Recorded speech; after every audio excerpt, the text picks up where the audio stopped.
Price of freedom is death. We're coming to get our check.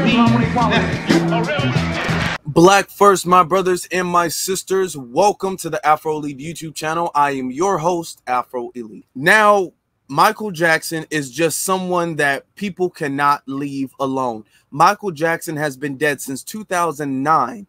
And Michael Jackson, the same people who are only trying to get money and tarnish Michael Jackson's legacy, are continuing to go after Michael Jackson, and the dominant society is allowing this to happen.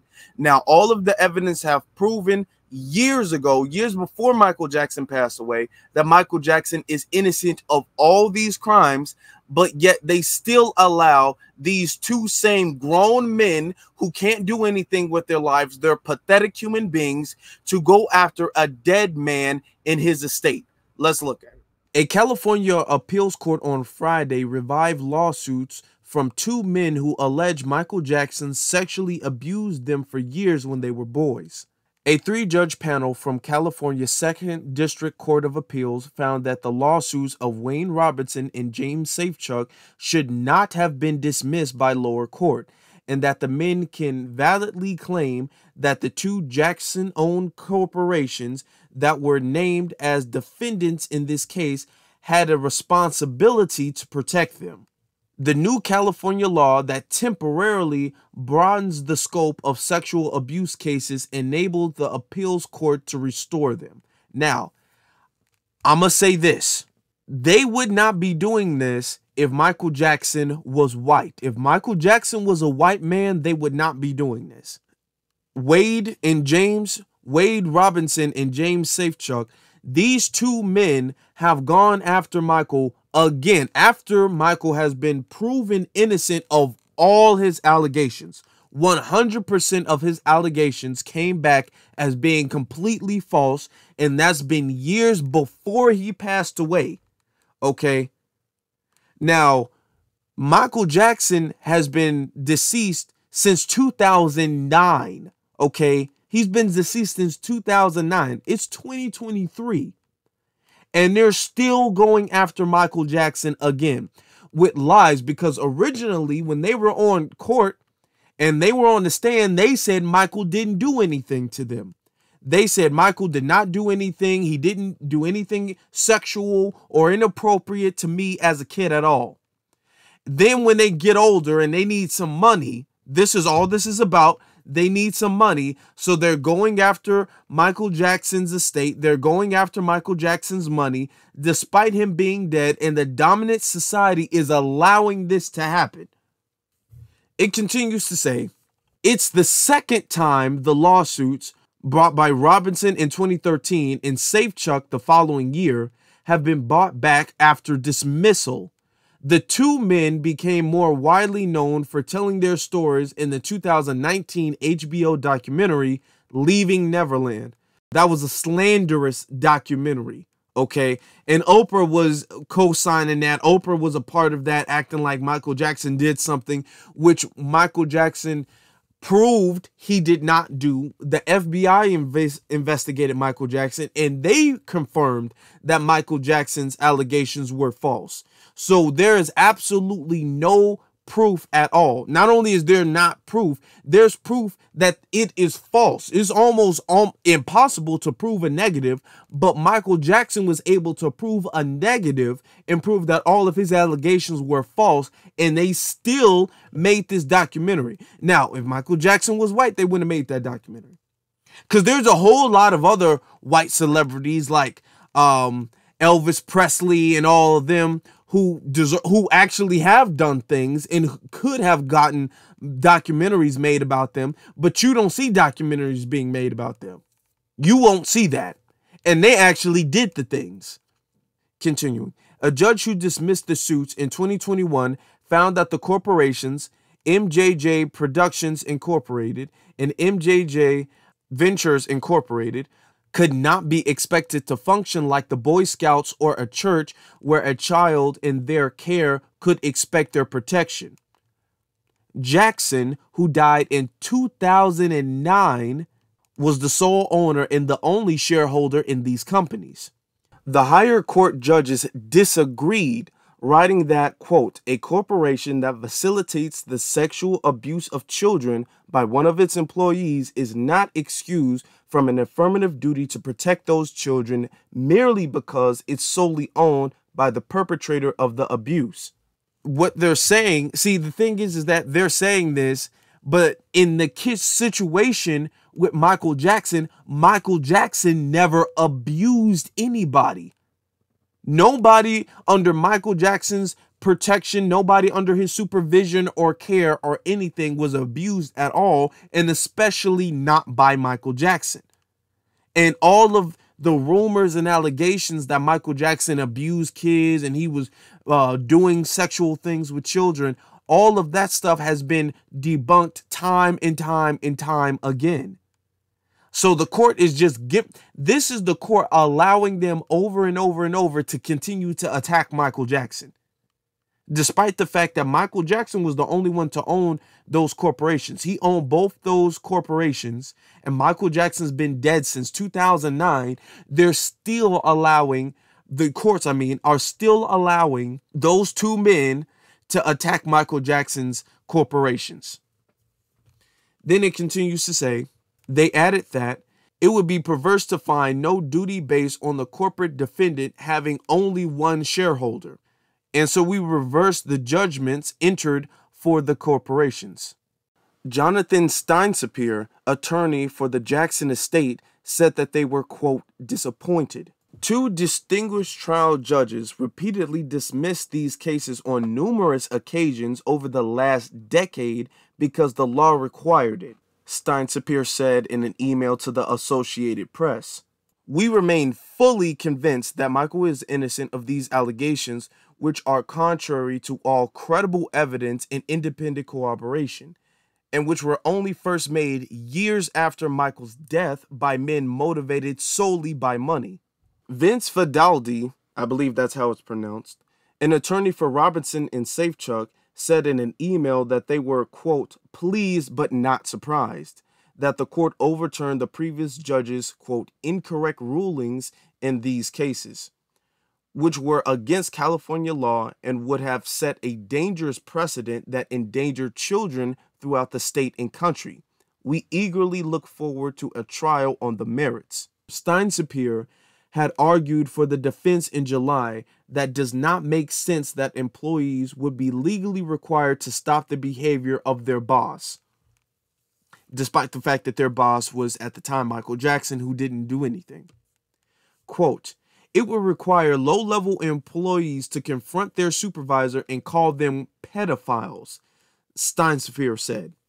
Holly Boyer, another attorney for Robinson and Safechuck, countered that the boys, quote, were left alone in the lion's den by the defendant's employees.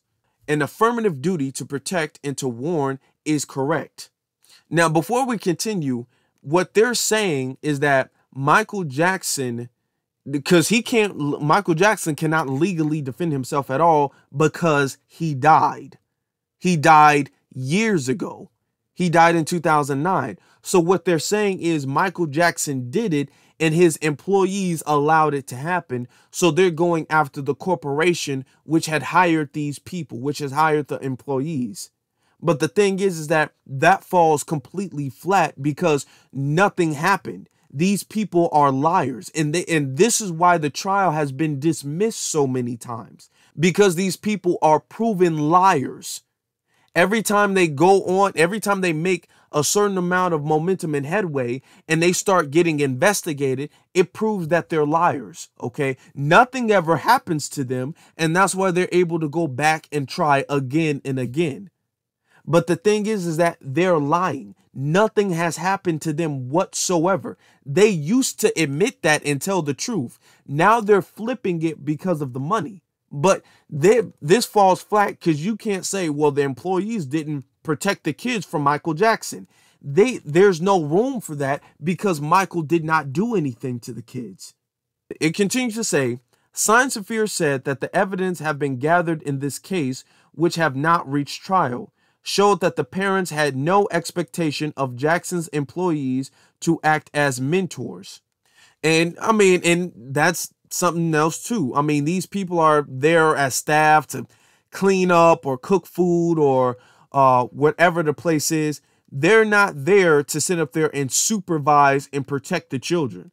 They wouldn't go to Chuck E. Cheese and say the person in the back making the pizza at Chuck E. Cheese is in some way responsible for the safety of the children who's playing in the ball pen.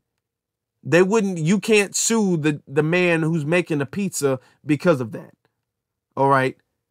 And so the same kind of argument would apply here. This case is weak as hell, but they're doing it just so they can get the money. They're trying to reach, and they're reaching, dislocating their arms, reaching, and they're throwing everything at the wall to see what sticks because they're trying to get some money.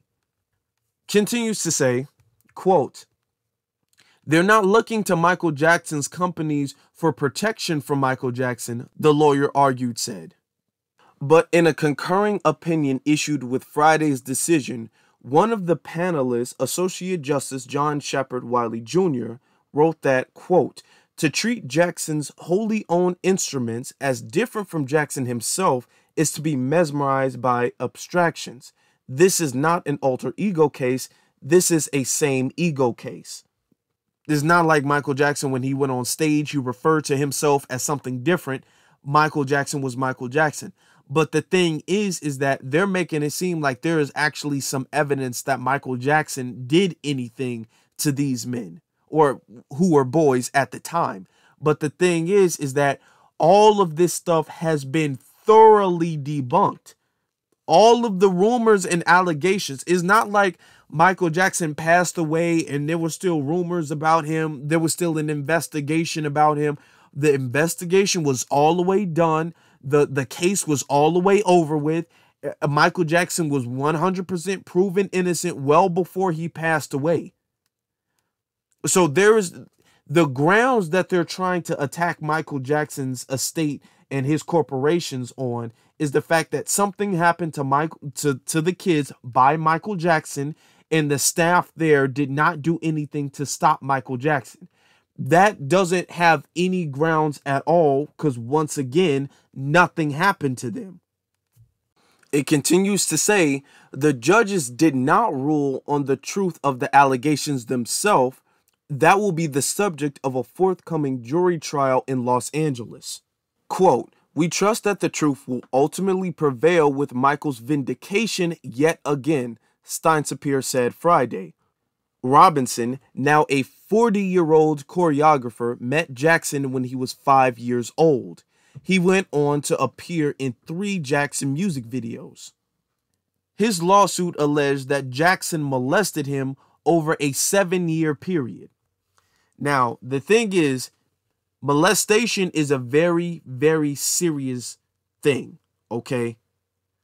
If that did not happen to you, you not only do harm to yourself and ruining your credibility by lying, you also do harm to all of the other people who that actually really did happen to in any situation, okay? So if Michael did not do that, which all of the evidence proved that he did not do, he should not be saying that. It's criminal that he's saying that. Safe Chuck, now 45, said in his suit that he was 9 when he met Jackson while filming a Pepsi commercial. He said Jackson called him often and lavished him with gifts before moving on to sexually abuse him. Now, these people, when they got on the stand, they said Michael Jackson didn't do anything. The FBI investigated, and they proved that Michael Jackson did not do anything. Michael Jackson was thoroughly investigated over all of these allegations and rumors, okay? And all of it came back that Michael Jackson was innocent, okay? It didn't come back inconclusive or anything. It showed that Michael Jackson was innocent, which is what they were saying for years. Robinson and Safe Chuck, they were saying for years that Michael Jackson didn't do anything. It wasn't until Michael Jackson passed away, then they were all like, oh yeah, he did something to me. For years, that's really pathetic. That's really, really pathetic. Then it continues to say, the Associated Press does not typically name people who they say were victims of sexual abuse, but Robinson and Safechuck have come forward and approved of the use of their identities. The men's lawsuit had already bounced back from a 2017 dismissal when Young threw them out for being beyond the statute of limitations. Jackson's personal estate, the assets he left after his death, were thrown out as the defendant in 2015. Now, they said his estate was the defendant because after Michael Jackson passed away, they went after his estate, which made the estate the defendant. That was thrown out in 2015 because, first off, there was no evidence that they did anything. And second of all, they waited all the way up until those many years until Michael Jackson passed away to try to go after his estate after Michael Jackson had already been vindicated from those allegations way before he passed away. Honestly, I'm not surprised. I'm really not surprised. First off, their case, it doesn't have any grounds. The only ground their case would have is if they can prove that something happened to them and they can prove that other people around allowed it to happen. But the thing is, they can't prove anything happened to them. Not only is this beyond the statute of limitation, even if you extend the statute of limitation for this one particular case, they still can't prove anything happened to them because nothing happened to them. They wouldn't be able to get away with proving any of that. All right. All of the evidence have vindicated Michael years ago. All of the evidence proved that Michael did not do anything years ago. These same two men who are now saying that Michael Jackson did something to them, they said years ago Michael didn't. It was only until Michael died, then they popped back up and said, actually, Michael did something. Let me get some money for it. They only waited till he died, which is really proof in and of itself that Michael didn't do anything, because if somebody did something, you're not going to wait till they die and then go after their estate when you admitted before that they didn't do anything. They're doing this because they don't want Michael to get on the stand and testify against his accusers. They don't want that to happen, so they waited till he died. That was their plan for years, and the dominant society is allowing them to over and over and over again retry and keep going back after Michael Jackson. And you see, nobody is saying anything about this. Nobody's saying they need to be locked up. Nobody's saying anything. I think that the Jackson estate actually needs to sue both of them too. Okay, for harassment or whatever. I'm not sure like what legal thing that they can sue, because Michael Jackson, like I said, passed away. I'm not exactly sure, but they need to sue for something, because this is honestly ridiculous. Family, I want to know what you guys think in the comment section below. What do you think about the situation? What do you think about the two men? What should Jackson's estate do? Let me know what you guys think in the comment section below. Also, you should be following me on my various social media pages. Links in the description. It's Afro Elite on Instagram and the Afro Elite on Twitter. Now, with that being said, my brothers and sisters, be one salute to every single last one of you all, and you all have a good one.